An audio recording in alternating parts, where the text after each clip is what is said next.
But going back to Michael Roizen now, he's a friend of Mehmet, M-E-H-M-E-T, Oz, O-Z, just like Wizard of Oz. And Oz is a big alternative medicine practicing cardiovascular surgeon, and Roizen and he have written books, articles, and so on. But like I said, Roizen looked good, low percent body fat. He talked about animal protein. I don't remember how many times he said you could have, I think he said you can have it a lot, like every day. That's not correct. He did not have the correct information on osteoporosis, and I've given it to you before, but here it goes again. Osteoporosis is caused by the acidification of the body. The most acidifying compounds are primarily animal proteins, which have high sulfur content, which then gets converted to towards sulfuric acid in the blood, which is neutralized by the body's major buffer, which is not calcium but phosphorus. The phosphorus, which is or was attached to the calcium, comes out of the bone and neutralizes the sulfuric acid, we'll call it. The calcium is no longer attached to anything, so it gets lost out the urine, and that's how osteoporosis occurs. He also talked about getting vitamin D and calcium from milk. Those are not good sources, and by the way, milk is fortified with vitamin D. It's not even natural in there, so if you're going to get vitamin D, he recommended 400 units a day. That is wrong. Probably the correct amount of vitamin D per day, if you have no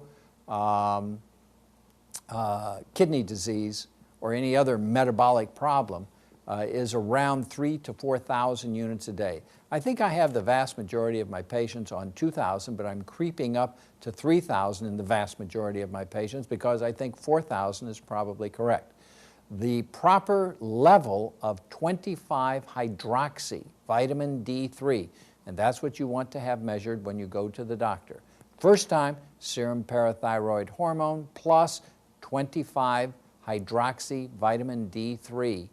The proper level of that is 50 to 80, and the closer you are to 80, the lower your risk of cancer of the breast.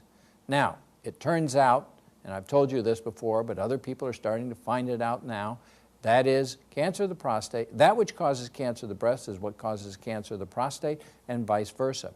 And I think dairy products are the main cause of cancer of the breast, along with overweight, cancer of the breast and prostate.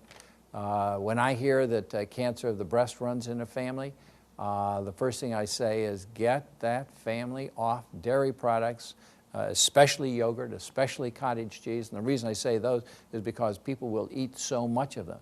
But I mean not a teaspoon a month. I mean not a drop a month. Going back to how much animal protein we need, because milk figures into this, is, and I've told you about gladiators who were great, big, and muscular like our current professional wrestlers. They were called barley men. The word burly comes from the word barley. They were big and husky. They were 99% vegetarian on lentil barley soups and other bean soups, cannellini beans and barley soups.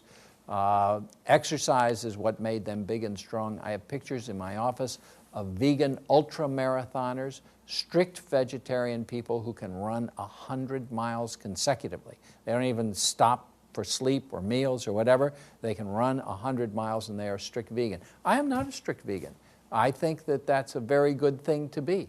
I need improvement in several areas of my life, diet, exercise, so on. And so, as I've said before, let he who is without sin cast the first stone. Judge not, lest ye be judged. But we all need to submit to the idea that there is a natural human design, and we are designed to be essentially vegetarian, and you can be big and strong like the ultra-marathoner vegan or the nearly vegan gladiators who are big and muscular. So don't feel like you have to have the dairy products, like you have to have large servings of the fish, because that will cause the osteoporosis which started this discussion. Now, when you do have osteoporosis, the newest tack that I have been taking is prescribing 10 milliequivalents of potassium citrate 3 times a day. And what that actually does is it addresses the problem that I just talked to you about, eating all that animal protein. And that problem is that the body becomes acidified.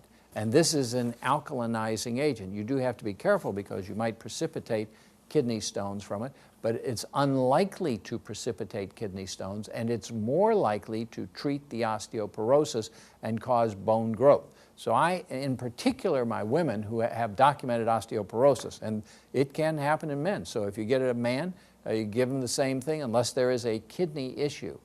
You give a man and a woman the high dose of vitamin D to get their 25 hydroxy vitamin D3 level up to around 50 to 80 and closer to 80, and then give them 10 milliequivalents of potassium citrate 3 times a day to alkalinize their blood so that their bones are not being torn up and that sulfuric acid is being neutralized by this potassium citrate instead of the phosphorus in the bones.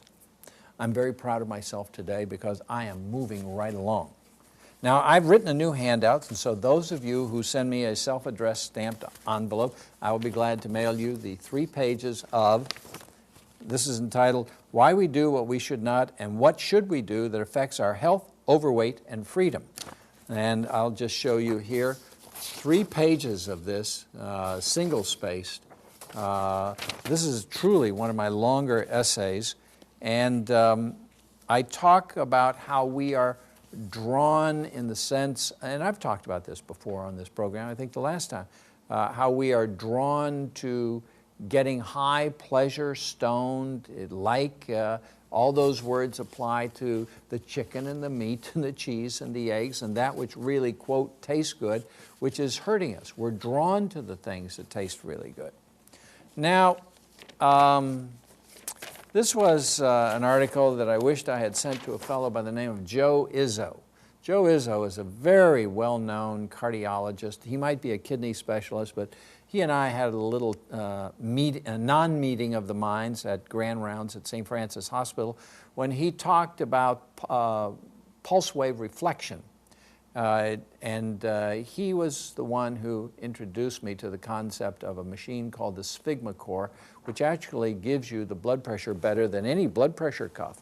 And by the way, that Omron HEM 637 that I do recommend is a wrist blood pressure cuff. So for those people who have large arms, large forearms, they get you right down here at the wrist and it'll fit almost everybody. Obviously, you should try it out. You have to get it in a certain position and then it reads automatically. But this one says intensive cholesterol reduction lowers blood pressure and large artery stiffness in isolated systolic hypertension. So what that says is the lower you get the blood vessel, the more relaxed and pliable you make, the lower you get the cholesterol.